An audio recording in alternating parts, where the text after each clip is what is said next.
In this video, we're going to take a quick and easy look at how to create a toroidal prop using Fusion 360 Forms.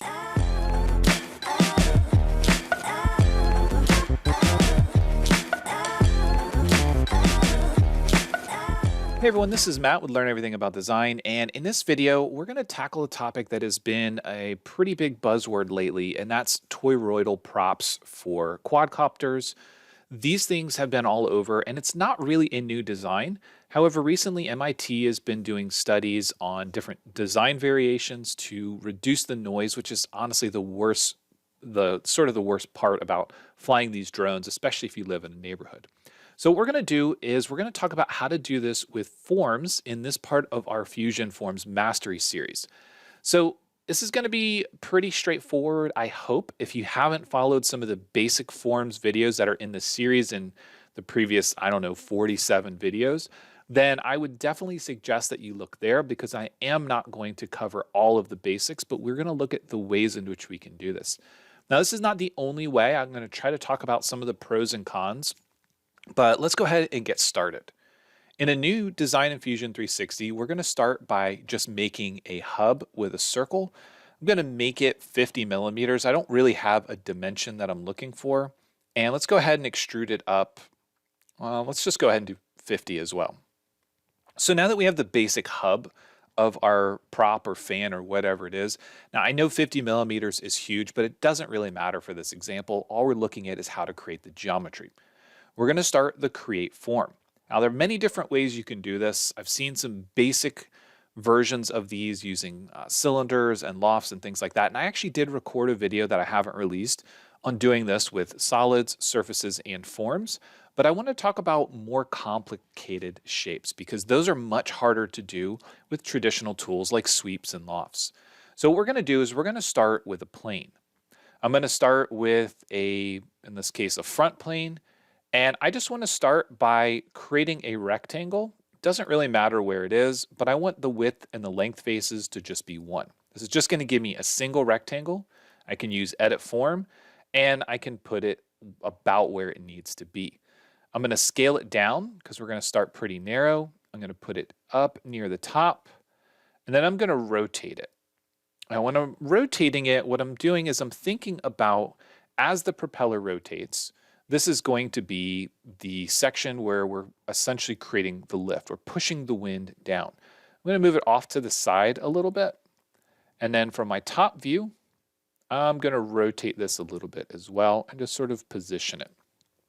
This edge here, honestly, is way out in space. So I'm going to bring this in and we're going to start the process of building out the shape. And the way that we do this in forms is we hold down Alt on the keyboard. That allows us to extrude out a new face. So we're going to rotate around. I'm going to begin to pull this down and rotate it again. So I'm changing the shape again from the top.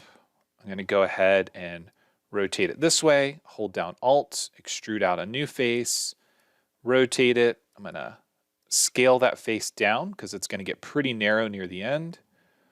I'm going to take a look at the direction and the shape. Maybe scale it, probably scale it down in this direction as well. Pull it down a bit. And once I'm happy with that, I'm going to go back to the top and rotate it this way. At this point, I want it to almost be vertical and pointing toward the center of my hub. I'm going to hold down Alt and begin pulling back, rotate, scale, and begin creating the other side of this. So this is an interesting topic, and we're not going to be getting into aerodynamics or any of the properties of these. I just want to show you a quick way that you can make these complex shapes without spending hours creating a bunch of sketches. So we're just going to rotate that around, hold down Alt, extrude out another face, maybe begin to rotate this. And what I'm looking to do is keep all of these edges to be roughly about the same in terms of their angle. And it looks okay. And I'm going to hold down Alt one more time, rotate this around and scale it out a bit. So I want to make sure that those are inside of my hub. And I want to make sure that the shape, the position, the overall look of this is what I'm looking for with the minimal number of faces or edges. At this point, I want to keep it as low as possible. It's going to be easier for us to control. And I didn't put a lot of detail into the hub or center section because that can all happen later. And it's actually quite a bit easier for us to do now to keep it as simplified as possible. So from the top, that looks okay. I probably want to make some minor tweaks to the shape. And this is a good time for us to do that. I'm going to box select, pull this over, maybe down a bit.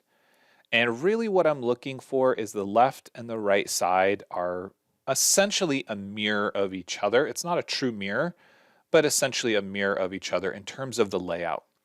I'm going to take this edge, probably pull it down a bit, pull this down, and maybe even pull this down as well.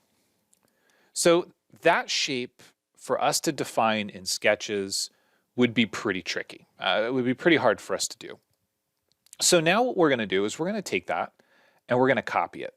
So I'm going to call this prop surf 1 for surface 1, and then just Control C and Control V. Now the main reason that I want to do this is because the forms environment is destructive. If we make changes to it, we're not going to be able to go back to it easily. So once I have that basic shape, I'm going to make a copy of that because I can go back to it at any point in time and continue to work with it. What I want to do with this second iteration is I'm going to go to modify and I want to subdivide it. Now the reason that I want to subdivide it is because I need more edges to control the shape once I thicken it into a solid. So we can increase or decrease the number of edges that we need in various directions, but keeping in mind that this is going to make the process of controlling this more difficult. So be happy with the shape before you get to this step. I want to use the exact insertion mode because it will make sure that the shape stays exactly the same. If I use the simple insertion mode, you can see that it's changing the shape. And while that might give you some cool results, if you spent the time to smooth this thing out, then you want to make sure that you keep that result.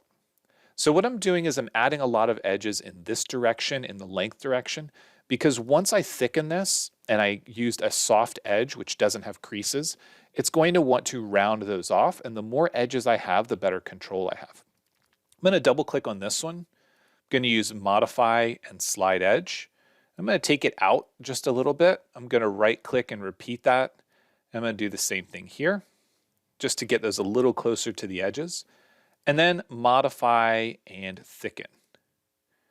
Now this step, you have two options basically. You have sharp and soft. Now sharp will add creases to the edges. You can add fillets to them later, and soft will allow you to maintain smooth geometry.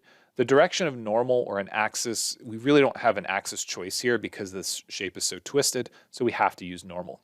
But this gives us a nice smooth result based on our shape. One thing that we can do before this point, I'm going to do Control Z to undo, is we can finish the form, which is going to convert both of those to surfaces, and we can pattern it the number of times that we want. So I'm going to do a circular pattern about this axis. If we want 3 blades, then we can just kind of take a look at it. If we want more, say we want 5 blades, and we really want to look at where these are sort of intersecting with each other, then we can do that here with the surfaces. And the reason this is important is because we can go back in and edit the form and we can see where those are. So for example, if I need to make some adjustments to the shape at this point because I maybe don't want these to intersect with each other, I can take these edges, and even though it's difficult, I can still make some adjustments. I do want to make sure that I pick whichever prop I want to work on. So this one has a bit more control, and maybe I want to make some adjustments here.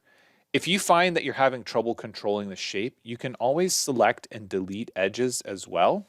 So if you want to soften or smooth the shape out and leave just a few control edges in place, you can do that. So you can see that the result of where it was and where it is quite a bit different. And when I finish form, it'll reconvert it to a surface.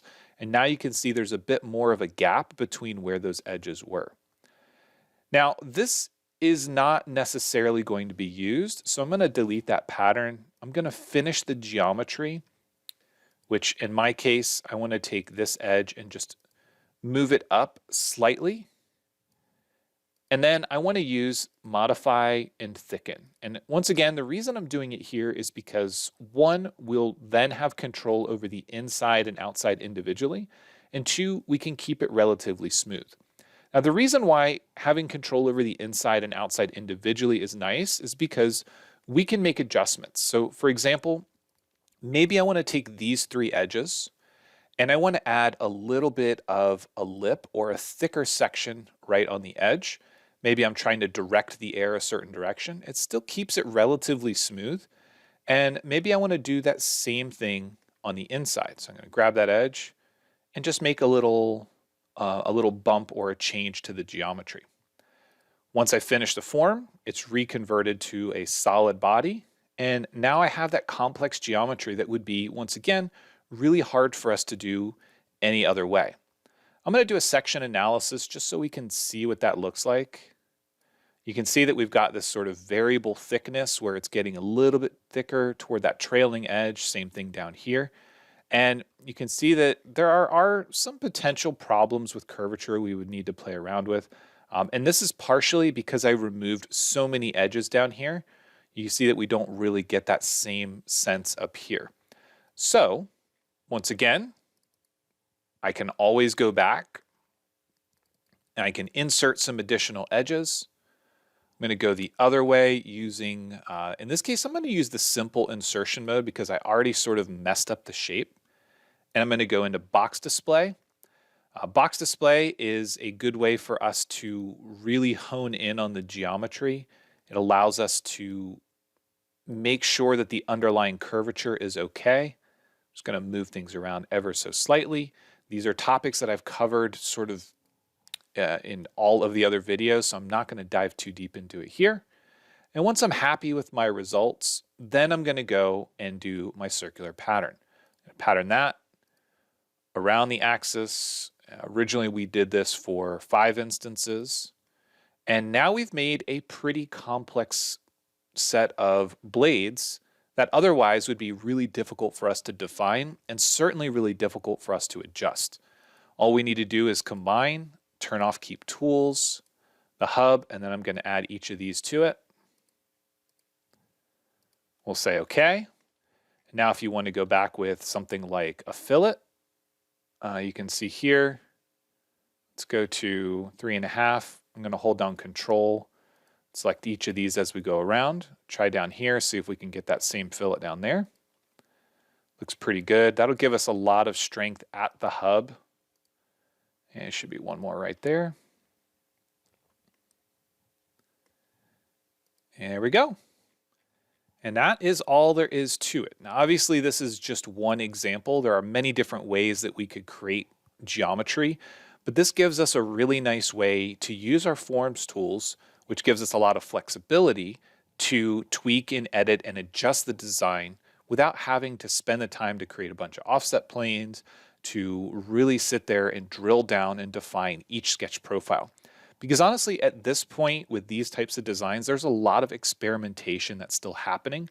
And in order to get a unique design that has some performance benefits, you're likely going to have to make a lot of these different shapes. And using forms is a great way for us to do that. At this point, if you have any questions, please let me know. As always, thanks for watching, and we'll see you in the next one.